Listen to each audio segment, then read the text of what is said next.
Et on va recevoir avec plaisir aujourd'hui Marie-Andrée Auquier, qui est sophrologue, qui est une pionnière de la sophrologie. Elle est médecin, elle est acupuncteur, homéopathe, spécialisée en neurosciences, spécialisée sur le cancer, spécialisée en nutrition particulièrement. Et elle est formatrice depuis très très longtemps. C'est un des piliers, un de nos piliers de formation qu'on peut tous vivre avec Marie-Andrée Auquier. Et puis accompagnée de Éric Théron, qui est ingénieur, qui est spécialiste en neurosciences aussi, en intelligence artificielle. Et donc, c'est un plaisir de les recevoir et parce qu'une question est venue et a ressurgi beaucoup. Et quand on a accompagné nos clients, on s'est demandé, mais on a observé à quel point le conditionnement du confinement avait impacté le cerveau. Et c'est la question du coup que je vais poser à Marie-Andrée et à Éric. C'est comment le conditionnement pendant le confinement impacte le cerveau. Bonjour à tout le monde. Oui, clairement, on a eu un conditionnement pendant et ce confinement et ce qui va apparaître après le déconfinement. Comment tout ça a impacté sur nous et notamment qu'est-ce que ça fait de recevoir en permanence des informations qui sont compliquées, qui sont négatives et en quoi ça a un impact sur le cerveau. Eric, tu peux en parler? Alors oui, ce que je peux vous dire, c'est que donc, tous les jours, on mémorise ce que l'on perçoit, notamment les informations. On nous donne des signaux de guerre, de maladie qui s'ancrent dans notre cerveau. C'est l'hippocampe qui va au centre du cerveau, qui va toute la journée récupérer ces infos. Et la nuit, tout ça va virer dans le cortex et va être mémorisé. Et on va associer à ce confinement des événements assez stressants, de mort, de guerre, et voilà, qui sont répétés un petit peu tous les jours. Donc, tout ça alimente un circuit qui s'appelle un circuit des alertes, dont on parle dans la communication corps-esprit sur le MOC. Circuit des alertes qui est censé être un circuit rapide pour nous faire face à un danger, et qui est beaucoup sur un GAL, qui est un petit organe aussi au centre du cerveau, qui est le centre de la mémoire de la peur. Et donc, lui, il discute en permanence avec l'hippocampe pour savoir si cette peur est justifiée ou injustifiée. Et l'hippocampe est là pour activer le cortex et faire que notre cerveau préfrontal et notre mémoire nous disent « mais non, c'est pas très dangereux, tout ça va bien, etc. » Mais quand on est dans un mode où on est réactivé tout le temps par des informations stressantes, ce circuit des alertes, il se met un peu en rôle, hein, il se met en marche un petit peu tout le temps, et le cortex ne joue pas complètement son rôle d'atténuateur, puisqu'il est lui-même abreuvé d'informations qui entretiennent ce stress, et donc on obtient un état de stress un peu chronique lié au confinement. Alors, ce qui est important, c'est que lorsqu'on reçoit comme ça des informations dites négatives, ça va donner des informations à une partie de notre préfrontal, qui est le préfrontal droit, qui accumule beaucoup de choses négatives. Or, ce qui est le propre de la sophrologie, que Caicedo a vraiment bien notifié, c'est le principe d'action positive qui fait que quand on reçoit des choses positives, quand vous faites une sophroprésence immédiate, quand vous accueillez en vous des images agréables, vous allez au contraire au niveau du cerveau venir abreuver d'informations votre préfrontal gauche qui lui va recevoir toutes les informations plutôt positives. Donc, c'est vraiment l'intérêt de tout ce qu'on a à faire maintenant, à partir du moment du déconfinement, c'est d'essayer de retrouver cet équilibre que nous avons perdu en essayant de nourrir de nouveau notre préfrontal gauche pour qu'il vienne un petit peu mettre en équilibre et qu'on puisse retrouver un état d'harmonie corps-esprit. Voilà. Pour être plus concret, le préfrontal ventre médian, c'est la partie qui est juste au-dessus de l'arcade sourcilière ici. Et c'est un centre d'évaluation des situations avec la partie droite qui évalue avec une cotation négative et la partie gauche avec une cotation positive. Et le cerveau essaye de réconcilier en permanence ces informations. Mais bien sûr, si cette partie d'évaluation est alimentée par beaucoup d'informations un peu stressantes, il va prendre le dessus. Et en fait, ce qu'on fait en sophrologie, en déplacement négatif, c'est que justement, on entretient, on amplifie, on essaie de tenir les choses positives, d'évacuer le négatif pour que l'autre côté fasse la balance et qu'on respecte ainsi un équilibre qu'on remet en situation déstressée. Alors, ce qui va être important dans cette phase de déconfinement, c'est qu'il va falloir emmener maintenant les gens dans une situation qui sera un meilleur possible, un nouveau possible qu'on ne connaît pas encore, parce que pour chacun d'entre nous, probablement toute une vie en stabilité, où on travaille, nos relations avec notre famille, avec nos parents, etc., ont été bouleversées. Et on va donc aller maintenant vers des nouveaux possibles. Donc, ce qui est important, c'est la plasticité de notre cerveau, de ne pas oublier que nous avons tous, quel que soit ce qu'on fait, cette capacité maintenant de réinventer notre futur avec des notions que nous n'avions probablement pas il y a 2 mois. Donc ça, c'est vraiment aussi une des fonctions du cerveau, de ne pas être accroché à ce qu'on vient d'avoir, mais et là, la sophro va nous aider à redévelopper nos capacités grâce à la neuroplasticité cérébrale, par exemple. Là, moi, je suis aussi pas mal de personnes qui ont un cancer et donc c'est encore plus compliqué pour ces personnes qui ont déjà eu un vécu qui était négatif, qui ont dû se retrouver à aller refaire leur séance de radiothérapie tous les jours, des fois sans masque, sans protection, avec des problèmes importants. On l'a déjà programmé. J'ai une dame qui m'a dit « mais moi, j'ai un cancer du cerveau, on m'a donné 15 mois de vie ». Et j'ai dit « mais peut-être qu'il y a des gens autour de vous qui ont 15 jours de vie avec le Covid ». Donc, c'est compliqué de réévaluer finalement qu'est-ce que va être ma vie dans le futur et finalement comment on va vivre avec tout ça et dans quelle mesure nous allons être capables de changer notre cerveau et aussi dans quelle mesure on va pouvoir prendre du recul par tout ce qui s'est passé. Je pense au deuil de toutes ces personnes qui n'ont pas fait leur deuil et si nous avons déjà vécu des choses compliquées antérieurement, il y a des techniques aussi qui vont nous permettre de bouger. Tu peux peut-être parler des neurones dans l'hippocampe qui ont cette capacité de changer notre passé. Oui, alors on réinterprète les choses, on ne change pas le passé, mais on l'interprète. Donc cette période actuellement, on va l'interpréter dans notre cerveau à notre façon et la réalité va devenir notre réalité personnelle qui est à nous, qui est personnelle. Donc si on fait des exercices de positivation pour contrebalancer les parties négatives, on va se faire une réalité équilibrée et on vivra avec moins de stress. Le stress, c'est quelque chose qui est très mauvais pour l'organisme. Il génère beaucoup de neuromédiateurs, du cortisol, de l'adrénaline, qui ne sont pas des choses que le corps a envie d'avoir en permanence. Des choses qui doivent être uniquement là en cas de fuite ou en cas de réaction d'alerte. C'est fait pour mettre le corps en éveil. Il ne faut pas l'avoir constamment. Donc, il faut interpréter les événements, regarder les choses positives, évacuer le négatif, balancer cette période, en voir comme une période de positivité où on va vers d'autres possibles, on va prendre en compte des choses qu'on ne prenait pas en compte avant et qui finalement sont très importantes. Là, on a fait un choix social plus qu'un choix économique pour l'instant. Peut-être que ce n'était pas une si mauvaise chose de rééquilibrer un peu les choses comme ça et voir les côtés positifs. Peut-être qu'on va faire plus de choses pour la nature. On se rend compte que la nature, elle s'était éveillée dans cette période. Peut-être qu'on va en prendre conscience. Et ce que je voulais dire sur le passé, par exemple, c'est que ce qu'on s'est rendu compte, c'est que les neurones qui étaient dans l'hippocampe, par exemple, ont une capacité qu'on ne connaissait pas de se développer énormément. On connaît tous sophrologues à quel point le fait de regarder le passé avec un œil différent a un impact. Maintenant, on a compris en neurosciences que c'est tout simplement parce qu'on change les connexions neuronales. Donc, ce n'est pas l'esprit. Il y a une vraie réalité que si tous ensemble, on décide de regarder cette période de confinement avec un autre regard, non seulement notre présent va s'en trouver changé, notre futur, mais probablement notre passé. Peut-être que maintenant, nous allons pouvoir faire des deuils qu'on n'avait pas fait auparavant. Peut-être qu'on va pouvoir voir à quel point c'était agréable d'avoir des réunions ensemble. Donc, réellement, c'est-à-dire que je pense que notre ici et maintenant va nous donner de toute façon, en réalité objective, un passé différent. On a deux retours en cabinet. Il y a des patients pour qui le stress, effectivement, est important. Le retour à l'extérieur remet en danger cette incertitude, cette perte de contrôle qu'on a sur l'extérieur alors qu'à l'intérieur, on contrôlait. Et puis, le conditionnement aussi a eu des impacts. Le confinement a eu des impacts de conditionnement positifs sur le cerveau.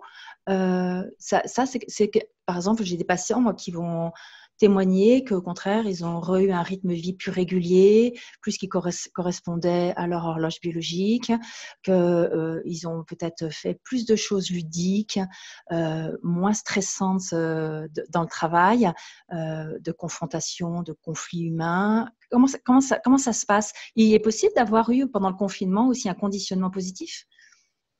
Beaucoup. Alors, moi, j'ai repris mes consultations au cabinet. Donc, hier, j'ai eu une personne, quand même une étudiante de 26 ans qui vit toute seule 2 mois dans son studio de 17 mètres carrés. Et elle me dit, mais génial, parce que j'ai repris un mode de vie que je n'avais pas, comme je n'avais pas les copains, qu'on ne buvait plus. Et donc, je me suis mis à faire du sport tous les matins. Je faisais du sport 3 fois par jour. Beaucoup de gens sont mis à méditer. ou à faire des séances de sophrologie, alors que je pense qu'on avait tous expérience, qu'on faisait des séances, mais les gens ne s'entraînaient pas. Donc, il y a eu un vrai conditionnement dans le terme d'optimisation d'un planning, un peu comme ce qu'on fait dans la journée circadienne. Avec, comme on avait perdu nos rythmes sociaux, le conditionnement de la sophro nous a permis de OK, je me fais une journée circadienne avec le matin, je me lève, je prends du temps pour me laver, pour prendre un vrai petit déjeuner. Je fais beaucoup de nutrition, donc on a eu énormément de manifestations et globalement, tout le monde dit ouais, les Français ont pris 5 kilos. Moi, tous ceux que j'ai pesés hier, ils avaient tous perdu du poids parce qu'ils étaient plus présents à ce qu'ils mangeaient. Et ils étaient présents aussi dans le fait d'éplucher le légume, d'aller chercher. Et donc, finalement, ils ont aussi une présence avec un tas de moments isokai qui étaient extrêmement pertinents. Et ils me disent, mais ça, je sais que je vais le garder. Ou mon rythme de sommeil, parce que je me suis donné le droit de dormir 8-9 heures par jour. Je pensais que 6 heures suffisaient. Puis je me suis rendu compte qu'à 9 heures, je suis parfaitement bien, en fait. Donc, cette espèce de conditionnement, on se donne le droit parce qu'on a moins de contraintes. J'espère, vraiment quelque chose qui cadre, puisque dans le conditionnement, il y a ce qu'on appelle l'horloge biologique. Donc, le fait de se lever à l'heure où on veut, de manger quand on a faim, de pouvoir prendre le temps de méditer, de faire de la sophrologie, de faire du sport. Beaucoup m'ont dit, j'ai beaucoup plus marché, par exemple. Parce que comme ils avaient le droit à 1 heure de marche, comme tout Français, il était hors de question qu'on leur pique leur heure de marche, voire ils en faisaient 1 heure, un quart, alors que d'habitude, je me bats pour qu'ils fassent une demi-heure de marche. Et là, tout le monde me disait, non, mais des fois, je mettais un peu plus parce qu'il était hors de question qu'on me pique ne serait-ce 5 minutes de marche. Et je me suis rendu compte, beaucoup m'ont dit, mais je faisais 15 000 pas par jour, alors que d'habitude, j'en fais 3 000. Et ça, je sens à quel point dans mon corps, toujours ce rapport entre le corps et l'esprit, le fait d'avoir pris du temps pour moi, d'avoir posé un cadre, fait que je suis tellement bien que je ne vois vraiment pas ce qui pourra me faire bouger plus tard de ce cadre. Ça, j'espère que, voilà, on est beaucoup quand même, on est peut-être des privilégiés comme sophrologues, ça c'est clair, parce qu'on avait déjà un espace avec nos valeurs, on avait déjà notre région phronique avec toutes ces valeurs, et tous ces gens qui ont travaillé ont été très bien, ils ont plus peur pour le déconfinement que pour le confinement. Oui. Moi, beaucoup de gens me disent, mon problème n'a pas été le confinement. Là, on est confiné avec nos enfants, on est parfait, on est dans notre bulle de protection. Bon, et maintenant, comment je fais pour sortir de ma bulle? Alors, je le dis, ça aussi par rapport aux gens qui ont un cancer. Moi, pour avoir eu un fils qui a un cancer, il a été dans une vraie bulle pendant un moment. Et le jour où il est sorti de bulle, nous, on n'attendait qu'une chose, c'était de l'avoir dans les bras et de le prendre. Et lui, il était dans sa bulle. Il avait d'une part envie de nous retrouver, mais en même temps, il était tellement bien dans la bulle qu'il est resté une demi-heure sans vouloir sortir de la bulle. Et Dieu sait que c'est long, une demi-heure pour nous. Et je pense que c'est tout l'espace qu'on va avoir besoin d'avoir pour ce déconfinement. Il y en a certains qui sortent tout de suite là, de leur bulle de protection. Et d'autres, c'est attendez, non, mais nous, on reste avec les parents, on reste cocon, on ne veut pas aller à l'école, on ne veut pas retourner au boulot. Laissez-nous ce temps pour essayer de retrouver cet espace, parce que là aussi, notre cerveau s'est conditionné à un certain rythme, comme les animaux autour de nous, et on ne peut pas faire aussi brutal. Je dis souvent, moi, qu'on fait une désophronisation, il faut des fois savoir passer plus de temps que sur la sophronisation. Rentrer en sophro une chose, prenez beaucoup de temps pour désophroniser, parce que sortir de cette bulle est bien plus violent qu'y rentrer. Donc ça, je pense que c'est vraiment tout ce qu'on va avoir à faire pendant cette période de déconfinement. Oui, c'est vrai. C'est très joli ton lien avec la désophronisation, parce que c'est exactement ce que j'ai eu comme retour des patients qui me disent, c'est le retour et on revient avec un nouveau regard, mais ce coup-ci, il faut l'orienter vers du positif et pas vers la peur. Et ça prend du temps, cette désophronisation. Excuse-moi, Eric, à toi. Non, mais c'est tout à fait physiologique. En fait, le cerveau est beaucoup tranquillisé par des habitudes, par des rituels, le fait que les choses se passent dans une période de stress. On n'a pas d'hormones qui nous permettent de changer d'attitude brutalement pour mettre dans un nouvel état. Mais quand on est en mode de désophronisation ou de déconfinement, on n'a pas ces hormones. Il faut faire le travail par nous-mêmes. On n'est pas aidé. Il faut changer nos habitudes pour se remettre dans d'autres habitudes. C'est toujours une difficulté de projection pour le cerveau. Et là, il est moins aidé par des hormones, parce que justement, il n'est plus en stress. Donc, il n'a pas laissé ses hormones. C'est très bien. Mais il faut qu'il fasse c'est un peu plus long, c'est vrai. On a un neurotransmetteur qui s'appelle la sérotonine, qui est le neurotransmetteur qui nous donne la sérénité. Un neurotransmetteur qui est fait... Je suis très intéressée par la nutrition, donc le microbiote particulièrement. Et c'est pour ça que tout ce que vous avez fait, attention, quand vous avez mangé, vous avez amélioré votre microbiote. Et on ne l'a pas dit assez à quel point le fait d'avoir un bon microbiote vous a protégé très souvent de cette infection Covid. Mais en tout cas, le fait d'avoir eu ce rituel et de manger régulièrement, etc., fait que vous avez sécrété davantage de sérotonine, qui est le neurotransmetteur plutôt vers 17 heures. Et il va être favorisé par tous les rituels. Donc, cette ritualisation de je prends un temps pour moi, je fais ma séance de sophro, peut-être que nous aurons la chance de l'avoir un peu plus maintenant, parce qu'une de nos difficultés, c'était que les gens s'entraînent. Et ils ont compris qu'il faut à peu près 3 semaines, on dit, sur un plan neurophysiologique, pour changer de comportement. Donc, presque la chance qu'on a eue, c'est que ce n'est pas duré 15 jours, mais plus de 3 semaines, parce qu'on a eu le temps d'ancrer un comportement. Il faut à peu près 3 semaines pour le changer. Je vous rassure, il faut 3 jours pour y revenir. Donc, ça, c'est aussi un message que je vous passe. Si pendant 3 jours, vous faites n'importe quoi, au 4e jour, il faudrait tout reprendre. Mais si pendant 1 jour ou 2, vous cassez tout, ce n'est pas très grave. Si vous retrouvez des gens, si vous ne faites pas de sophro, que vous ne méditez pas, que vous ne marchez pas, ce n'est pas grave 2 jours. Si vous le faites pendant 1 semaine, il y a toutes les chances qu'il faudrait revenir à tout, en fait, pour pouvoir tout recommencer. Donc, vraiment, sachez qu'un conditionnement, c'est vraiment 3 semaines d'habitude. Et là, on a eu la grande chance d'avoir plus de 2 mois. Donc, on a vraiment créé quelque chose et c'est à nous de le transformer. Tu veux dire que toutes les bonnes habitudes que j'ai prises là, qui ont été assez faciles à prendre puisque c'était le bon moment, je vais peut-être les garder. Pour que tu ne les gardes pas, il va falloir que tu fasses pendant plus de 3 jours des erreurs. Parce que sinon, ce que me disent les gens, c'est du style « Ah, mais attendez, je rêvais d'aller me faire un tiramisu, je ne sais quoi, ou d'aller me saouler avec mes copains. Et quand ils reviennent, ils disent « Non, mais là, c'était pas bien, quoi. Je me sens mal physiquement. » C'est-à-dire que là, on a une vraie corrélation corps-esprit. Et là, on disait « Mais…